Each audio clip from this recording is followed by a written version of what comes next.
வணக்கம். இன்னைக்கு கீதா சமையல் அறையில் நம்ம பார்க்க போகிறது வெண்டைக்காய் புளிக்குழம்பு எப்படி பண்ணலான்னு தான். ஸோ அதுக்கு முதல்ல கடாயை நல்லா சூடு பண்ணிக்கோங்க. அடுத்து நல்லெண்ணெய் ஊற்றிக்கோங்க.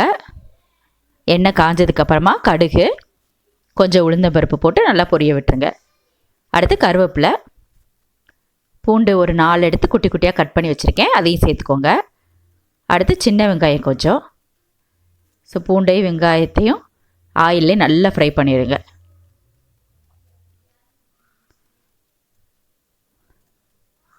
அடுத்து கொஞ்சம் பெருசாக கட் பண்ணி வச்சுருக்கிற வெண்டைக்காய். ஸோ வெண்டைக்காவையும் ஆயிலே நல்லா ஃப்ரை பண்ணிவிட்டு குழம்புக்கு தேவையான உப்பை இப்போவே போட்டுடலாம்.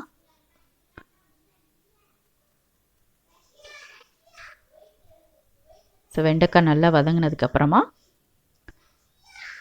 சின்ன லெமன் சைஸ் புளியை தண்ணியில் கரைச்சி எடுத்துருக்கேன், அதையும் சேர்த்துக்கோங்க. அடுத்து சாம்பார் பவுடர் 3 ஸ்பூன்.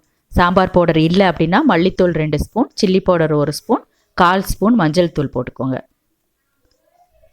அடுத்து குழம்புக்கு தேவையான அளவு தண்ணி ஊற்றி நல்லா மிக்ஸ் பண்ணிக்கோங்க.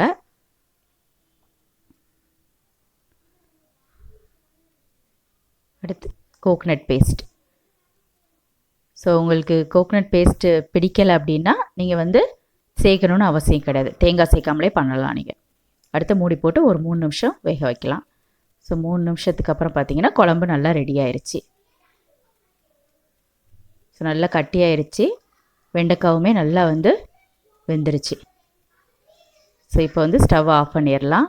ஸோ ஒரு ஈஸியான குழம்பு ரெசிபி, கண்டிப்பாக ட்ரை பண்ணி பாருங்கள். ட்ரை பண்ணி பார்த்துட்டு எப்படி வந்ததுங்கிறத என்னோடய கமெண்டில் ஷேர் பண்ணிக்கோங்க. தேங்க்யூ.